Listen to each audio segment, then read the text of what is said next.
Hi, how's it going? We're called Muse. My name's Dominic. I'm called Matt, and we're here to answer some questions that you guys have put together for us. Let's see what we have. This is from Geordie Van PML. In which way is this album different from previous work? This album's very different, I think, to anything we've done in the past. We really wanted to make some music this time in an environment that was very kind of secluded and detached away from anything. So it gave us a chance to really experiment and discover a lot of new musical ideas.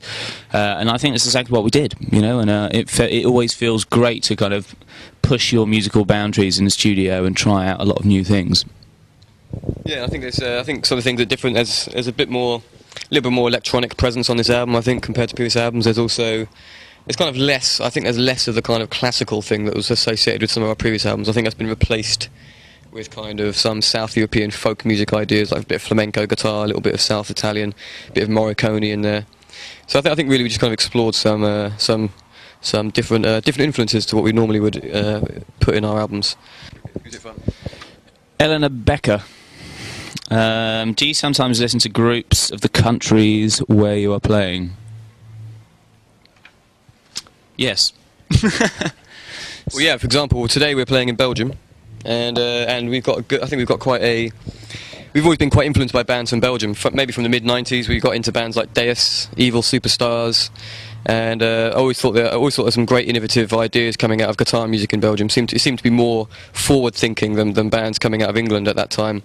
But also, obviously, bands like Soulwax, Millionaire as well. You can probably hear those influences more on the current album. Any other countries? Sweden, yeah. Again, you know, when we were in Sweden, there's a great music scene up there, and I mean, I never got to see Refuse, but I saw the International Noise Conspiracy up there. We saw the Cardigans the other day. So, you know, wherever you are, it's good to just kind of check out a bit of local culture and see what's going on. And this is from Letitia Lecrianaya, something. Do you believe in UFOs, ETs? Don't you think your music comes somehow from outer space compared to the rest? Yeah, you know, there's got to be something out there, hasn't there? So, you know, for that reason, it's big. It's a big old universe that I wholeheartedly agree that some kind of extraterrestrial activity is hanging around somewhere in the universe. Yeah, I think yeah, I do. Yeah, I think it's quite possible that you know, maybe we came from somewhere else. You know, I like that idea. Yeah. I like that idea.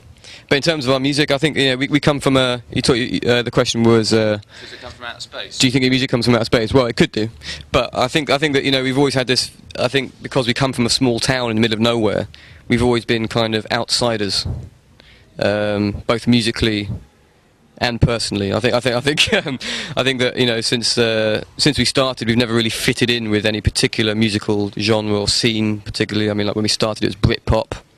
Then you had kind of new metal, garage, revival stuff, and yeah, I don't think we really fit with any of this. I think you know, it may be because we come from a small town, but I think we've always been outsiders, you know, musically, and I think that's maybe why it could sound like music has come from somewhere very far away.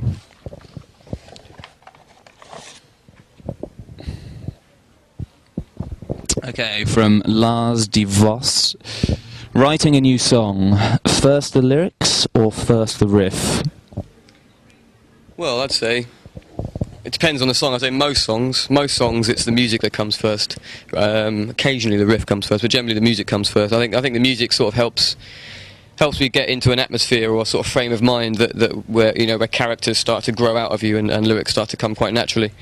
I think it's only very occasionally that the lyrics come first. I think maybe Soldier's poem, the lyrics came first. Maybe a little bit of Invincible, but generally the music comes first, I think.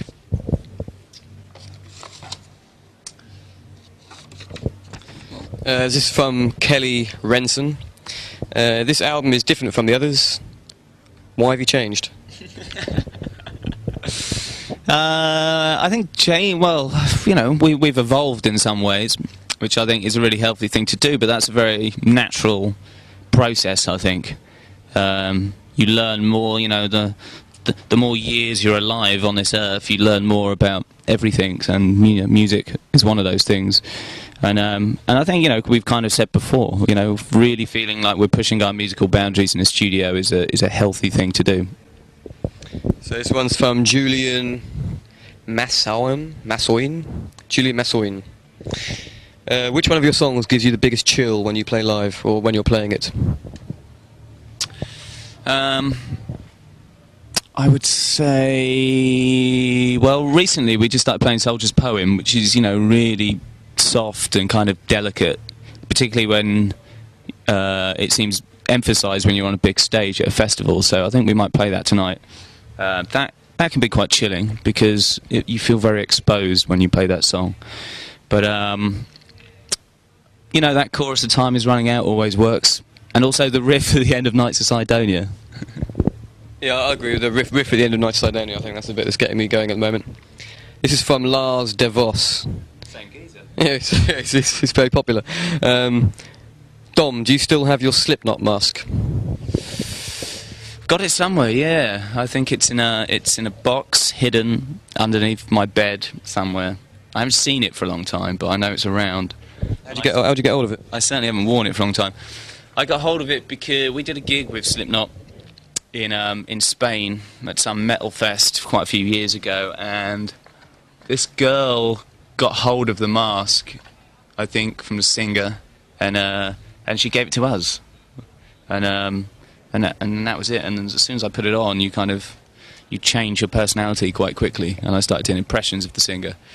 But I'll dig it out one of these days and put it on again.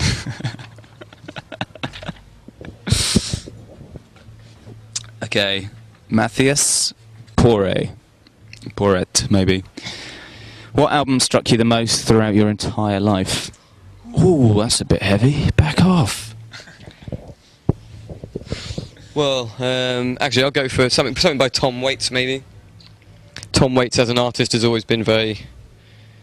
I think he shocked me. I think I heard him first after he made the first album, and I think I changed my approach to music a little bit after that. Because he kind of creates such extreme characters in his music, and he has no fear to kind of do something that's very on the fringe of his imagination. I kind of like that. So I'd say maybe an album by him would be something like Mule Variations, maybe. I think that had quite a big impact on me just before we made the second album. This is from Tinny Locks. Do you have a special routine before you go on stage? I think before we go on stage, we kind of, pace around. I think there's no particular routine, but we get quite nervous, as most people do, before we get on stage. So it's kind of a process of trying to channel that nervousness into some kind of energy, which normally happens as soon as you walk on stage and start playing the first song. But we generally just try and, focus, think about what you're going to do, and kind of jump up and down.